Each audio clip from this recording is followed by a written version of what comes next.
नमस्कार दोस्तों।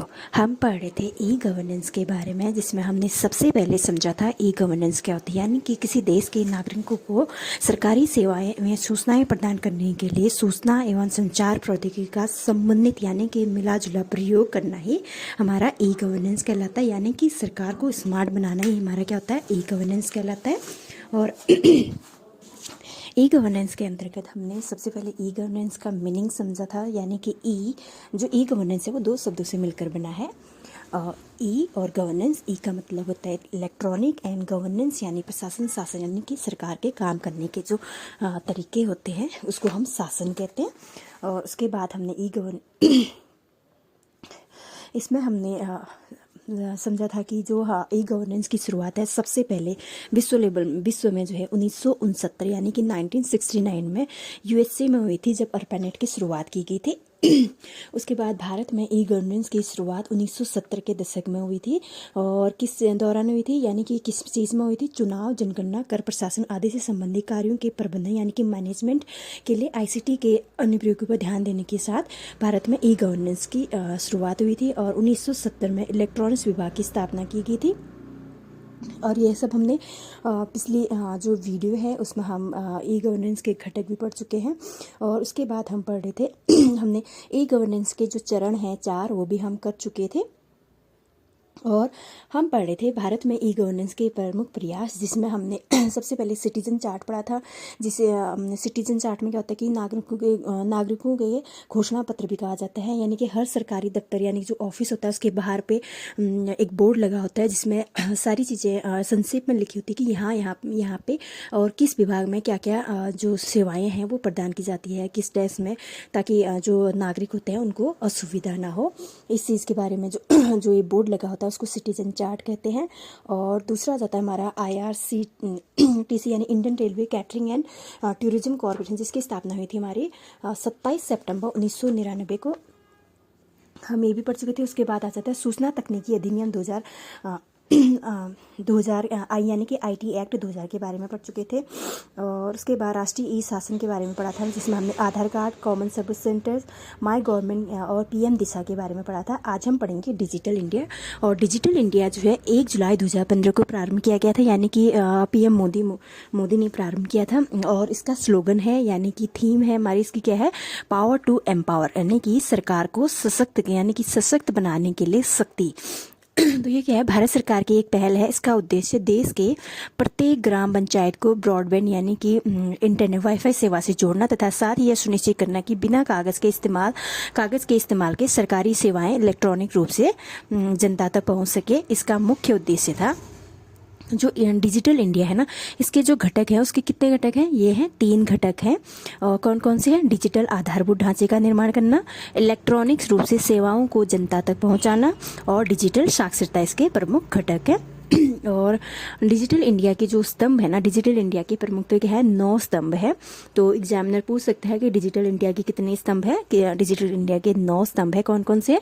सबसे पहले ब्रॉडबैंड हाईवे, दूसरा आ जाता है मोबाइल कनेक्टिविटी के लिए सार्वभौमिक पहुंच, तीसरा आ जाता है पब्लिक इंटरनेट एक्सेस कार्यक्रम, चौथा आ जाता है ई गवर्नेंस प्रौद्योगिकी के माध्यम से सरकार में सुधार, पांचवा आ जाता है ई क्रांति सेवाओं की इलेक्ट्रॉनिक डिलीवरी, नेक्स्ट आ जाता है हमारा सभी के लिए सूचना, और उसके नेक्स्ट आ जाता है इलेक्ट्रॉनिक्स विनिर्माण, और उसके बाद नेक्स्ट आ जाता है नौकरियों के लिए IT, और उसके बाद आ जाता है अर्ली हार्वेस्ट कार्यक्रम के है हमारे ये डिजिटल इंडिया के स्तंभ है। और कितने स्तंभ है? 9 स्तंभ है। तो डिजिटल इंडिया का प्रारंभ हुआ था 1 जुलाई 2015। ये भी हमारे क्या है, ई गवर्नेंस के लिए सरकार का एक प्रयास है, ताकि जो सरकारी सेवाएं हैं उनको हम इंटरनेट के माध्यम से, इलेक्ट्रॉनिक माध्यम से जनता तक पहुंचा सके। इस चीज़ के लिए प्रयास रत है। और यही उनमें से एक प्रयास ये है, डिजिटल इंडिया है। नेक्स्ट आ जाता है हमारा डिजी लॉकर। डिजी लॉकर का प्रारंभ हुआ था, ये भी दिसंबर 2015 में हुआ था, सॉरी। तो डिजिटल लॉकर का प्रारंभ हुआ था दिसंबर 2015 में। ये क्या है, भारत सरकार की पहल है इसमें भी, ये भी। और इसमें क्या होता है, नागरिक जो है अपने जो डॉक्यूमेंट्स होते हैं ना, डॉक्यूमेंट को ऑनलाइन स्टोर कर सकते हैं तथा ज़रूरत पड़ने पे किसी भी समय और कहीं से भी एक्सेस कर सकते हैं। और जो डिजी लॉकर है ना, ये क्या है, क्लाउड बेस्ड सर्विस है। यह सुविधा पाने के लिए बस उपयोगकर्ता के पास क्या होना चाहिए, भारत सरकार द्वारा प्रदत्त आधार कार्ड होना चाहिए। यानी कि डिजी लॉकर जो ऐप है ना, उस पर लॉगिन हम तभी कर सकते हैं जब हमारे पास आधार कार्ड होती है, आधार कार्ड होता है और आधार कार्ड से लिंक जो है हमारा मोबाइल नंबर होता है। हम उस पर अपना मोबाइल नंबर एंटर करते हैं और जो कि हमारे आधार कार्ड से लिंक्ड होता है, तब जाके हम डिजी लॉकर ओपन कर सकते हैं, जिसमें हमारे क्या होते हैं, सारे डॉक्यूमेंट, जितने भी डॉक्यूमेंट्स होते हैं ना, वो हम उस पर स्टोर कर सकते हैं, अलग अलग स्टोर कर सकते हैं इलेक्ट्रॉनिक रूप से, चाहे हमारा वो पैन कार्ड हो या आधार कार्ड हो और ड्राइविंग लाइसेंस हो। और आजकल तो डिजी लॉकर में हम अपनी जो डिग्रीज होते हैं ना, वो भी हम इस पर स्टोर करके रख सकते हैं, सेव कर सकते हैं, और जब हमें ज़रूरत होती है हम उनको एक्सेस कर सकते हैं। और डिजी लॉकर में जो स्टोरेज होती है ना, स्टोरेज होती है, इसमें कम से कम 1 GB होती है। ठीक है, तो डिजी लॉकर का प्रारंभ हुआ था, डिजी लॉकर को प्रारंभ किया गया दिसंबर 2015 में, और ये भी क्या है, हमारा इलेक्ट्रॉनिक्स ई गवर्नेंस में का है एक प्रयास है, और किसका है, भारत सरकार का है। दूसरा आ जाता है, नेक्स्ट आ जाता है हमारा जो भारत सरकार के प्रयास हैं ई गवर्नेंस के लिए, वो है यूपीआई यूनिफाइड पेमेंट इंटरफेस, और इसको हिंदी में क्या बोलते हैं, यूपीआई को एकीकृत भुगतान इंटरफेस कहते हैं। और इसका प्रारंभ कब हुआ था, 11 अप्रैल 2016 को प्रारंभ हुआ था। इसमें क्या होता है, यूपीआई को नेशनल कॉरपोरेशन ऑफ इंडिया द्वारा विकसित किया गया था। यानी कि इसको किसने डेवलप किया था, नेशनल कॉरपोरेशन ऑफ इंडिया द्वारा डेवलप किया गया था। किसको, यूपीआई को। UPI means unified payment interface, यानी कि एकीकृत भुगतान इंटरफेस, जो कि प्रारंभ किया गया था 11 अप्रैल 2016 को। और किसे, जिसे क्या है, भारतीय रिजर्व बैंक तथा इंडियन बैंक्स एसोसिएशन द्वारा स्थापित किया गया था। यानी कि डेवलप किसने किया था, नेशनल कॉरपोरेशन ऑफ इंडिया द्वारा, और स्थापित किसने किया था, इसे स्थापित किया था, जिसे स्थापित किया था, यानी कि भारतीय रिजर्व बैंक यानी आरबीआई और इंडियन बैंक्स एसोसिएशन द्वारा स्थापित किया गया था।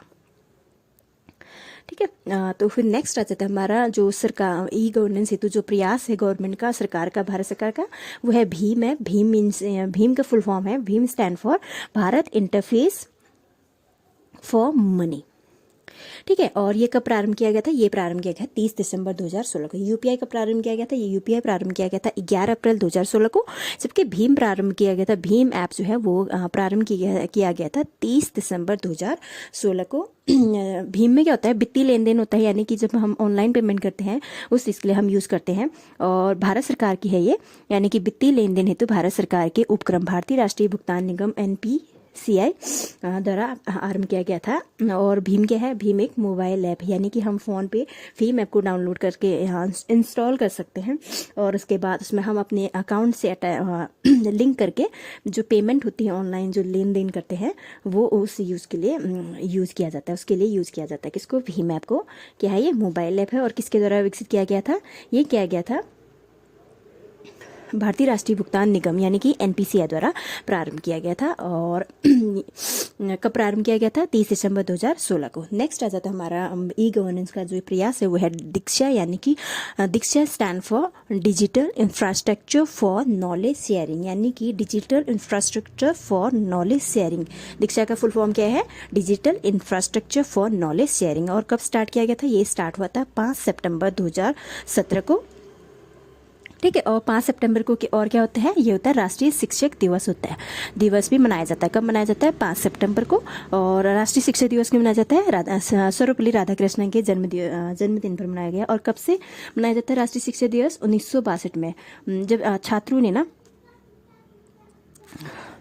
राधाकृष्ण सर्वपल्ली जो सर्वपल्ली राधाकृष्णन है, उनके जन्मदिन को मनाने को बोला गया था इनको। तो इन्होंने कहा कि मेरा जन्मदिन मनाने से अच्छा है कि आप यहाँ पे एक शिक्षक दिवस मनाया जाए मेरे बर्थडे के दिन। तो ठीक है, तब से 1962 से हम राष्ट्रीय शिक्षक दिवस मनाते। कब, 5 सितंबर को। 5 सितंबर 2017 से क्या हो गया था, दीक्षा स्टार्ट किया गया था। और ये क्या है, स्कूली शिक्षा हेतु राष्ट्रीय मंच, नेशनल स्टेज है। किसके लिए, स्कूली शिक्षा, यानी कि स्कूली एजुकेशन के लिए, जो भारत सरकार के शिक्षा मंत्रालय यानी कि MOE के तत्वावधान में राष्ट्रीय शैक्षिक अनुसंधान और प्रशिक्षण परिषद की एक पहल है, यानी कि NCERT की एक पहल है। किसकी पहल है, NCERT की पहल है। और कब प्रारंभ किया गया था, ये प्रारंभ किया गया था 5 सितंबर 2017 को। ठीक है, और जो दीक्षा है ना, दीक्षा को हाँ, दीक्षा को क्या कहा जाता है, one nation one digital platform भी कहा जाता है। अगर एग्जाम में आ गया ना, एग्जामिनर ने पूछ लिया कि one nation one digital platform किसे कहते हैं, तो इसे दीक्षा को कहते हैं। ठीक है, यानी कि हर पल कुछ सीखने के लिए मिले, इसलिए इसे प्रारंभ किया गया था। किसे प्रारंभ किया गया था, दीक्षा को प्रारंभ किया गया था। नेक्स्ट हमारा उमंग आ जाता है। उमंग यानी कि stand for unified mobile application for new age governance, यानी कि जो उमंग है वो क्या है, unified mobile application for new age governance. और ये कब प्रारंभ किया गया था, ये प्रारंभ किया गया था नवंबर 2017 में।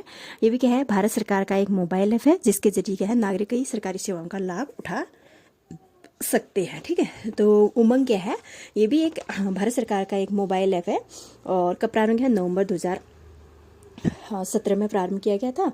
और इसकी टैगलाइन क्या है, जैसे कि दीक्षा की टैगलाइन थी हमारी one nation one digital platform कहते हैं, तो ऐसे ही क्या बोलते हैं, ये उमंग की टैगलाइन है the spirit of new India कहा जाता है, इसकी टैगलाइन है। ठीक है, नेक्स्ट आ जाता है हमारा पीएम ई विद्या। पीएम ई विद्या भी हमारे ई गवर्नेंस में एक प्रयास है, ई गवर्नेंस के लिए एक प्रयास है। तो ये कब प्रारंभ किया गया था, ये प्रारंभ किया गया था मई 2020 में। और भारत सरकार की योजना है, कब क्या प्रारंभ किया, मई 2020 में किया गया था पीएम ई विद्या। यानी कि जब जो कब कोविड काल है ना, कोविड काल में ही इसे पीएम ई विद्या प्रारंभ किया गया था मई 2020 में। और भारत सरकार क्या है, ये किसकी योजना है, भारत सरकार की है, जिसके तहत यह डिजिटल प्लेटफॉर्म के जरिए शिक्षा दी जाती है। यानी कि जब लॉकडाउन हो गया था कोविड के वजह से, तो सारे स्कूल जिन इंस्टीट्यूट हैं वो सारे बंद हो गए थे, तो बच्चों की जो शिक्षा है वो अधूरी ना रह जाए, इस करके जो भारत सरकार है उसने पीएम ई विद्या स्टार्ट किया। इसके तहत क्या होता है, ऑनलाइन यानी डिजिटल प्लेटफॉर्म की तरह के जरिए क्या है, मीडिया के थ्रू मतलब या डिजिटल प्लेटफॉर्म के जरिए जो है बच्चों को शिक्षा दी जाती है। यह योजना क्या है, शिक्षा मंत्रालय ने आत्मनिर्भर भारत अभियान के तहत शुरू की। यानी कि जो पीएम ई विद्या है ना, उसे शिक्षा मंत्रालय ने आत्मनिर्भर भारत अभियान के तहत शुरू की गई थी। और इसका उद्देश्य क्या है, डिजिटल शिक्षा को, यानी कि जो हमारा ऑनलाइन तरीके से जो एजुकेशन दिया जाता है उसको बढ़ावा देना, उसको प्रमोट करना और सभी छात्रों तक शिक्षा पहुंचाना, यानी कि जो दूर दराज तक भी है हर बच्चे तक शिक्षा पहुंचाना ही पीएम ई विद्या का उद्देश्य है। और कब प्रारंभ किया गया था, ये मई 2020 में प्रारंभ किया था। और नेक्स्ट जो प्रयास है गवर्नमेंट का ई गवर्नेंस के लिए वो है समर्थ। समर्थ कब है, कब प्रारंभ किया गया था, 14 मई 2020 को प्रारंभ किया गया था। यानी कि ई गवर्नेंस प्लेटफॉर्म समर्थ का उद्देश्य क्या है, सभी विश्वविद्यालयों, यानी कि जो हमारा पीएम ई विद्या है वो तो स्कूली बच्चों के लिए था ना, और तो समर्थ में क्या जाता है हमारा समर्थ ई गवर्नेंस प्लेटफॉर्म समर्थ का उद्देश्य क्या है, सभी विश्वविद्यालयों उच्च शिक्षा संस्थाओं के छात्रों को गुणवत्तापूर्ण शिक्षा प्रदान करना है। समर्थ का क्या है, जो हमारे हायर एजुकेशन होते हैं उसके लिए सभी छात्रों को एक क्वालिटी एजुकेशन प्रोवाइड करना। और समर्थ पोर्टल पर नामांकन से लेकर जो हमारा रिजल्ट होता है, यानी कि परीक्षा परिणाम तक जारी करने तक का काम किस पे किया जाता है, समर्थ पे किया जाता है। ठीक है, और नेक्स्ट आ जाता है हमारा क्या है, विभिन्न राज्यों के ई गवर्नेंस कार्यक्रम है, जैसे कि ज्ञान दूत है ना, हमारा ज्ञान दूत किसकी है, एमपी की योजना है और इंटरनेट आधारित है। ये भी गवर्नमेंट टू सिटीजन सेवा वितरण योजना है। क्या है, ज्ञान दूत किस सरकार की है, मध्य प्रदेश गवर्नमेंट की योजना है। और ऐसे मित्र आ जाता है, जैसे भारत सरकार की थी ना, प्रयास किए गए थे भारत सरकार ने ई गवर्नेंस के लिए, वैसे विभिन्न सरकारों ने भी ई गवर्नेंस के लिए प्रयास किए गए हैं। जैसे ज्ञान दूत है वो एमपी की योजना है ई गवर्नेंस के लिए, जो कि गवर्नमेंट टू सिटीजन सेवा वितरण योजना है। ऐसे मित्र आ जाता है, मित्र ई गवर्नेंस क्या है, अगर एग्जामिनर ने पूछा कि मित्र क्या है, तो मित्र क्या है हमारा ई गवर्नेंस का एक कार्यक्रम है जो कि किस स्टेट की है, केरल की है। एकल खिड़की सुविधा है जो नागरिकों को राज्य करों और अन्य वित्तीय दायित्वों को भुगतान करने की अनुमति देती है। तो ये भी ई गवर्नेंस का एक प्रयास है। नेक्स्ट आ जाता है हमारा ई मित्र। ई मित्र किसकी है, राजस्थान सरकार की ई गवर्नेंस कार्यक्रम है। और ई सेवा आ जाता है आंध्र प्रदेश की है। लोकवाणी जो है यूपी यानी कि उत्तर प्रदेश सरकार के ई गवर्नेंस का एक कार्यक्रम है। और स्मार्ट गांव भी क्या है हमारा आंध्र प्रदेश का है। स्मार्ट गांव की स्थापना आंध्र प्रदेश सचिवालय को वर्क फ्लो को स्वचालित करके अपराधी और आपराधिक ट्रैकिंग नेटवर्क और सिस्टम है। ठीक है, सॉरी नेक्स्ट है ये अपराधी और आपराधिक ट्रैकिंग नेटवर्क और सिस्टम, यानी कि ये जो ई गवर्नेंस के लिए है जो प्रयास है वो नेक्स्ट प्रयास क्या है हमारा अपराधी और आपराधिक ट्रैकिंग नेटवर्क और सिस्टम है। ये क्या होता है? Crime and criminal tracking network system, यानी कि जो क्राइम हो रहा है और जो क्रिमिनल है उनको ट्रैक करने का नेटवर्क सिस्टम है, वो क्या हमारा CCTNS कहा जाता है। ये योजना भारत सरकार द्वारा 2009 में लाई गई। और CCTNS क्या है? 2009 में राष्ट्रीय ई गवर्नेंस के तहत स्थापित एक MMP यानी कि मिशन मोड प्रोजेक्ट है। यानी कि CCTNS क्या है? MMP यानी कि मिशन मोड प्रोजेक्ट है। किसका? भारत सरकार का। CCTNS का उद्देश्य यानी कि अपराधी और आपराधिक ट्रैकिंग नेटवर्क सिस्टम का उद्देश्य क्या है? ई गवर्नेंस के सिद्धांतों को अपनाते हुए एक व्यापक और एकीकृत प्रणाली का निर्माण करना। इसके माध्यम से क्या होता है? पुलिस सेवाओं की दक्षता और प्रभावशीलता को बढ़ाने के लिए अपराधियों एवं अपराधों की एक राष्ट्रव्यापी आधारभूत नेटवर्क संरचना तैयार की जाती है। और CCTNS के तहत क्या होता है? डिजिटल पुलिस पोर्टल, जो डिजिटल पुलिस पोर्टल की सुविधा प्रदान की जा रही है। इस पोर्टल से क्या होता है? नागरिक क्या होता है? अपराध से संबंधित शिकायतें ऑनलाइन दर्ज करा सकते हैं। यानी कि CCTNS के तहत क्या है? डिजिटल पुलिस पोर्टल की सुविधा प्रदान की जा रही है, जिसके तहत कोई भी, अगर किसी के साथ भी कोई दुर्घटना घटित होती है तो क्या होता है? वो ऑनलाइन अपनी शिकायत क्या है? दर्ज करा सकते हैं। नेक्स्ट आता है, हम उत्तराखंड सरकार के पढ़ेंगे। उत्तराखंड सरकार के ई गवर्नेंस के माध्यम से जो योजनाएं चलाई गई है उत्तराखंड सरकार ने, उसके बारे में पढ़ेंगे। सबसे पहले क्या जाता है? हमारा ई डिस्ट्रिक्ट योजना है। ई डिस्ट्रिक्ट योजना का उद्देश्य क्या है? नागरिकों को सरकारी प्रमाण पत्रों और सेवाओं को ऑनलाइन माध्यम से प्रदान करना, जैसे कि जन्म प्रमाण पत्र, मृत्यु प्रमाण पत्र, विवाह पंजीकरण, जाति प्रमाण पत्र, आय प्रमाण पत्र, निवास प्रमाण पत्र है। ये कि हमारे ई डिस्ट्रिक्ट योजना जाते हैं। ई डिस्ट्रिक्ट योजना का प्रारंभ की थी 2009 में पौड़ी से। और किसके तहत किया गया था? ये pilot project plus Prayag portal के रूप में ई डिस्ट्रिक्ट योजना प्रारंभ की गई थी। कब? 2009 में। कहाँ से? पौड़ी से। दूसरा आ जाता है हमारा कॉमन सर्विस सेंटर, और जहाँ नागरिक सेवाएं प्रदान करने के लिए होता है ना, ये CSC कॉमन सर्विस सेंटर, जहाँ से हम कोई भी अगर ऑनलाइन जो चीज़ें होती है, किसी भी चीज़ के लिए, चाहे हम आधार कार्ड के लिए अप्लाई करना है या फिर हमने अपना कोई भी डॉक्यूमेंट बनाना है, तो वह CSC से बनाते हैं ना, कॉमन सर्विस सेंटर। तो हाँ, वो आ जाता है हमारा CSC आ जाता है। दूसरा जो ई गवर्नेंस के लिए जो प्रयास किए गए हैं उत्तराखंड सरकार ने। तीसरा आ जाता है अपनी सरकार पोर्टल, यानी कि ये भी क्या हमारा उत्तराखंड सरकार की एक पोर्टल है, जो कि क्या है? नागरिकों को एक ही प्लेटफॉर्म पे सभी प्रकार की सेवाओं की जानकारी और सुविधाएं प्रदान करना अपनी सरकार पोर्टल का एक प्रमुख उद्देश्य आ जाता है। नेक्स्ट आ जाता है डिजिटल भुगतान और ई कोषागार योजना, भी क्या है? उत्तराखंड सरकार की एक योजना है। उसके बाद नेक्स्ट है हमारे उत्तराखंड सरकार की योजना स्मार्ट सिटी मिशन और इंटीग्रेटेड कमांड और कंट्रोल सेंटर, ये जो कि स्पेशली क्या है? देहरादून और हल्द्वानी के लिए है, स्मार्ट सिटी बनाने के लिए है ये योजना। थर्ड अच्छा था UK भू अभिलेख, यानी भूमि रिकॉर्ड डिजिटाइजेशन, यानी कि जो अब भूमि रिकॉर्ड है ना, खाता खतौनी वगैरह, वो क्या है? हमारे ऑनलाइन मिलते हैं ना। किसके तहत? कौन सी पोर्टल के तहत? UK भू अभिलेख के तहत। वैसे अगर हमें कोई भी खाता खतौनी चाहिए होता है तो हम ऑनलाइन डाउनलोड कर सकते हैं। किसके तहत? उत्तराखंड यानी कि UK भू अभिलेख के तहत। और ई पंचायत योजना, यानी कि जो पंचायत है, पंचायतों को भी इलेक्ट्रॉनिक माध्यम से क्या बोलते हैं? संचालित करने की जो ई पंचायत योजना भी प्रारंभ की गई है। जैसे कि अब मनरेगा के तहत जो कोई भी काम आता है, कोई भी होता है, तो उसको ऑनलाइन प्रोवाइड कराया जाता है। उसमें लिखा जाता है कि कितना खर्चा आया था, उसमें सारी चीज़ अवेलेबल होता है, कितने लेबर ने काम किया था, कितने दिन तक काम चला था। इस सारे जो डाटा होता है वो ऑनलाइन करने की कोशिश की जा रही है। किसके तहत? ई पंचायत के तहत। और क्या सकता है? ई गवर्नेंस के लाभ आ जाते हैं। ठीक है, ई गवर्नेंस के लाभ क्या है? प्रशासन में पारदर्शिता, भ्रष्टाचार में कमी, नागरिकों को सरकारी सेवाओं की बेहतर आपूर्ति देने के लिए भी ई गवर्नेंस का लाभ आ जाता है। और ई गवर्नेंस का लाभ क्या जाता है? हमारा एक नागरिकों का सशक्तिकरण होता है, क्योंकि नागरिकों को अब सारी चीज़ों की नॉलेज पहले से होती है। ऑनलाइन उनको अपने फ़ोन पे वो सर्च करके उनको सारी सेवाओं की जो जानकारी होती है उनको प्रोवाइड की जाती है। इससे क्या होता है? नागरिक सशक्त होते हैं। और ई गवर्नेंस से एक और चीज़ होती है कि इससे क्या होता है? प्रशासन में लाल फीताशाही, यानी कि अंग्रेजों के ज़माने में होते हैं ना, फाइलें और फोल्डर को लाल धागे से बांधा जाता था, और वो धागा या तभी खोला जाता था जब कोई उससे संबंधित जिसकी फाइल है उचित मात्रा में घूस देता था। इसी व्यवहार को क्या है? को फाइल खोलेंगे जब घूस देंगे को क्या कहता था? लाल फीताशाही कहता था। और कागजी कार्रवाई में कमी लाने का कमी लाना भी क्या है ई गवर्नेंस का एक प्रमुख लाभ है। और क्या होता है, क्षेत्रीय भाषाओं के विकास और काम के अनुशासन को बढ़ावा भी मिलता है, किससे, ई गवर्नेंस से मिलता है। और कुशलता में क्या होती है, हमारी वृद्धि हो जाती है, समय और लागत की बचत होती है, क्योंकि बार बार हमें जो काम करवाना है, यानी जो सेवा हमें करवानी है, चाहे कोई डॉक्यूमेंट बनाना है, चाहे जो मर्जी करना है, हम सिर्फ घर बैठे बैठे ऑनलाइन कर सकते हैं। हमें ऑफिस जाके वहाँ पे डेली ऑफिस के चक्कर नहीं काटने पड़ते, इससे समय और हमारी जो लागत होती है वो भी सेव होती है। फिर आ जाता है सूचना का लोकतंत्रीकरण हो गया, यानी कि जो सूचना है अब वो सर्वव्यापक है, सभी के लिए अवेलेबल है।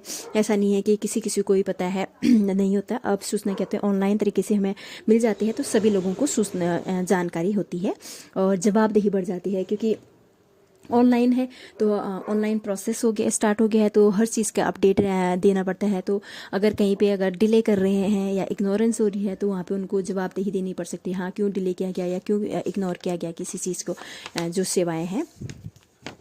फिर आ जाता है हमारा कक्षा ई गवर्नेंस की जो चुनौती है ना, चुनौती में क्या सबसे पहले क्या है, डिजिटल साक्षरता की कमी। अभी भी जो ग्रामीण इलाके हैं वहाँ पे क्या होते हैं, जो गांव के वृद्ध जनसंख्या है, उनको क्या डिजिटल की साक्षरता की कमी है, यानी कि उनको अभी भी ऑनलाइन कार्य करने में प्रॉब्लम आती है, उनको नॉलेज नहीं है कि कैसे किया जाता है। दूसरा जाता है इंटरनेट कनेक्टिविटी की समस्या, यानी कि ग्रामीण इलाकों में, दूरस्थ जो इलाके हैं वहाँ पे अभी भी इंटरनेट की जो कनेक्टिविटी है ना उसकी समस्या आती है। वहाँ पे या तो नेटवर्क नहीं होते, और नेटवर्क होने के बाद भी इंटरनेट ढंग से चलता नहीं है, तो ये भी ई गवर्नेंस की एक चुनौती है। और उसके बाद आ जाता है हमारा साइबर सुरक्षा का खतरा, यानी कि जो इंफॉर्मेशन लीक होने की जो खतरा रहता है ना, वो भी हमारी एक चुनौती है ई गवर्नेंस का। दूसरा जाता है प्रशिक्षित मानव संसाधन की कमी, यानी कि ई गवर्नेंस में जो प्रयास किए जा रहे हैं, जो ये सेवाएं हैं उनको देने के लिए जो प्रशिक्षित मानव संसाधन की कमी है, इसलिए हर नागरिक तक अभी भी इनकी पहुंच मतलब कि उतनी अच्छी नहीं है जितनी होनी चाहिए, क्योंकि नागरिकों को अभी भी जो ऑनलाइन सिस्टम है उसकी उतनी नॉलेज नहीं होती है। और दूसरा नेक्स्ट इसकी चुनौती हमारी इंटरनेट का बढ़ता खर्चा, यानी कि इंटरनेट है अब डे बाय डे जो है डाटा पैक है वो महंगा होता जा रहा है। तो जो ग्रामीण इलाके होते हैं, यानी कि निर्धन परिवार होते हैं, वो इतने क्या बोलते हैं डाटा पैक को नहीं बाय कर सकते, जिससे उनकी इंटरनेट की पहुंच से वो दूर रह जाते हैं। और इससे क्या होते हैं, जो इंटरनेट की जो ऑनलाइन ई गवर्नेंस होती है वो सुविधाओं का वो लाभ नहीं उठा पाते हैं। तो ये हमारी इसकी चुनौतियां आ जाती हैं। अब हम एक क्विक रिवाइज कर सकते हैं कि हमारा इसमें मुख्यतः क्या क्या प्रयास हुए थे ई गवर्नेंस के लिए। सबसे पहले इलेक्ट्रॉनिक्स विभाग की स्थापना कब की गई थी, 1970 में की गई थी। और फिर राष्ट्रीय सूचना विज्ञान केंद्र यानी NIC की स्थापना 1977 में की गई थी भारत में। और सिटीजन चार्ट की शुरुआत हुई थी हमारी 1990 में। IRCTC था, Indian railway catering and tourism corporation है, ये प्रारंभ हुआ था 27 सितंबर 1999 को। दूसरा जाता है हमारा सूचना तकनीकी अधिनियम यानी IT एक्ट है हमारा 2000 का। RTI एक्ट, यानी कि RTI एक्ट का प्रारंभ हुआ था हमारा, यानी सूचना का अधिकार अधिनियम, ये हुआ था 12 अक्टूबर 2005 से लागू हुआ था। और राष्ट्रीय ई शासन योजना 18 मई 2006 को प्रारंभ हुआ था। CSC यानी कॉमन सर्विस सेंटर 16 जुलाई 2009 को प्रारंभ हुआ था। आधार कार्ड योजना कब हुआ था, 28 जनवरी 2009 को हुआ था। ई गवर्नेंस कब हुआ था, 27 जुलाई 2014 को। और PMG दिशा यानी कि PM ग्रामीण डिजिटल साक्षरता अभियान का प्रारंभ फरवरी 2017 को प्रारंभ हुआ था। डिजिटल इंडिया कब हुआ था, 1 जुलाई 2015 को। डिजी लॉकर आ जाता हमारा कब हुआ था, दिसंबर 2015 को। UPI 11 अप्रैल 2016 को प्रारंभ हुआ था। भीम ऐप आ जाता है हमारा 30 दिसंबर 2016 को। दीक्षा यानी कि digital infrastructure for knowledge sharing का प्रारंभ हुआ था, ये हुआ था 5 सितंबर 2017 को। और उमंग आ जाता है 2017 को। PM ई विद्या मई 2020 में हुई थी। समर्थ 14 मई 2020 को हुई थी, यानी कि ये भारत सरकार के ई गवर्नेंस हेतु प्रयास थे, जो हमने एक क्विक रिकैप कर लिया। तो यहाँ पे हमारा जो ई गवर्नेंस टॉपिक है वो कंप्लीट होता है। Thank you, bye bye.